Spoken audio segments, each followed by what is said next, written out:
சாயத்துக்கூடான்னு 2 நாளாக சுற்றிக்கிட்டு இருந்தேன். ஆனால் அந்த பேரை கேட்டாலே குக்குத்து கோமாளில் பாலாஜனை அசக்கு பசக்கு அதை பண்ணிவிட்டு செஃப் இது அதுவே இல்லையே அப்படின்னு சொன்னதான் ஞாபகம் வரும். ஆனால் அதுவே பார்க்க சூப்பராக இருக்கும். அப்போ சாயத்துக்கூட எப்படி இருக்கும் அப்படின்னு பண்ணதான். நெய்யில் தடவனா கூடாதான், உள்ளே முக்கி குளிப்பாட்டணுமா. ஒரு சைடு முறுன்னு பார்க்க அழகாக இருந்தாலும் இன்னொரு சைடு ஐயோ என் நெய்யெல்லாம் போகுதேன்னு ஒரே மன வருத்தமாக தான் இருந்துச்சு. ஆனால் எல்லாத்தையும் படிக்கட்டு மாதிரி அரேஞ்ச் பண்ணிட்டு இந்த கஸ்டர்டு பாலை ஊற்றுனதான் ஒரே எச்சு முழுங்கின வண்ணமாக தான் இருந்தேன். பார்க்க ரொம்ப அழகாக இருந்துச்சு. ஆனால் அதை சாப்பிட்டா ஹாஸ்பிட்டல் செலவே இல்லாமல் நேரடியாக பரலோகம் போயிடலாம் போல.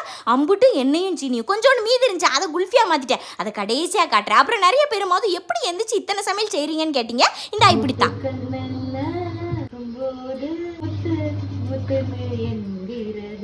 இப்படிதான் இசை மலையில் நனைய தயாரா மாதிரி நான் பாடிட்டே சமைச்சு முடிச்சிருவேன். அப்புறம் இன்னைக்கு எங்கள் ஆளுக்கு பிடிச்சதெல்லாம் தட்டில் இருக்குன்னு முடிவு பண்ணிட்டேன். ஏன்னா நேற்று இந்த உளுந்தஞ்சோறு கொடுத்து ரத்த கண்ணீர் வடிச்சிட்டு இருந்தாப்புல, அதான் கொஞ்சம் குஸ்தியாக்கும்னு சொல்லி நான் பண்ணது முட்டை 65 தான். ஆனால் எனக்கு வந்தது வேற என்னமோ. ஆனால் கடைசி என்னோட குல்ஃபி எடுத்து பார்த்தா அடி புளி.